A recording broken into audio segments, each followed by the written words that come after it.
اللہ تعالیٰ بھی سال کا جو شیڈول ہے وہ فرشتوں کے حوالے کر دیتا ہے کہ اس سال میں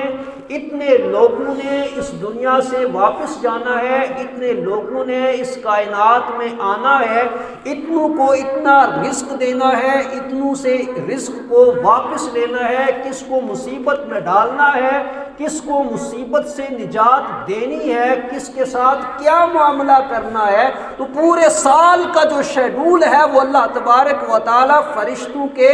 حوالے فرما دیتا ہے۔ تو اسی لیے اللہ نے قرآن پاک میں بھی ارشاد فرمایا کہ فیہا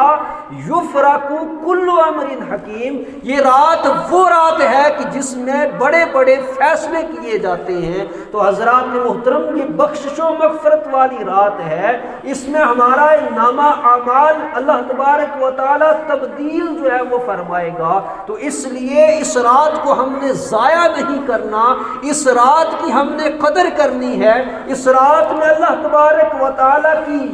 یاد ہم نے کرنی ہے، اللہ تعالیٰ کی بندگی ہم نے کرنی ہے، اور بندگی کر کے اللہ کی بارگاہ میں یہی سوال کرنا ہے، اے باری تعالیٰ جو زندگی اس سے قبل میں نے گزاری وہ تو میں نے گناہوں کے اندر بسر کی، تیری نافرمانیوں کے اندر بسر کی، آج میں سچے دل سے توبہ کرتا ہوں، سابقہ میرے جو گناہ ہیں ان کو معاف کر دے، اور آئندہ میں تیرے بتائے ہوئے جو احکامات ہیں ان کے مطابق اپنی زندگی کو بسر کروں گا۔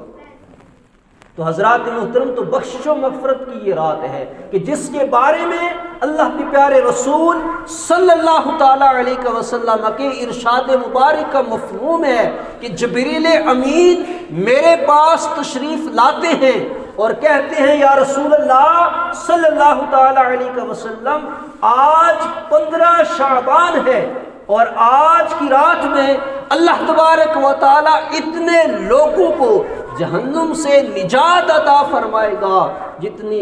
بنی کلب کی بکریوں کے بال ہیں۔ تو حضرات محترم، بنی کلب کی بکریوں کے بالوں کی تعداد میں اللہ تبارک و تعالی جہنم سے جہنمیوں کو نجات عطا فرماتا ہے، اور فرمایا کہ اللہ تبارک و تعالی نظر رحمت فرماتا ہے، اپنی شان کے مطابق آسمان دنیا پہ نزول فرماتا ہے اور اس رات میں بخشش و مغفرت کا اعلان فرماتا ہے۔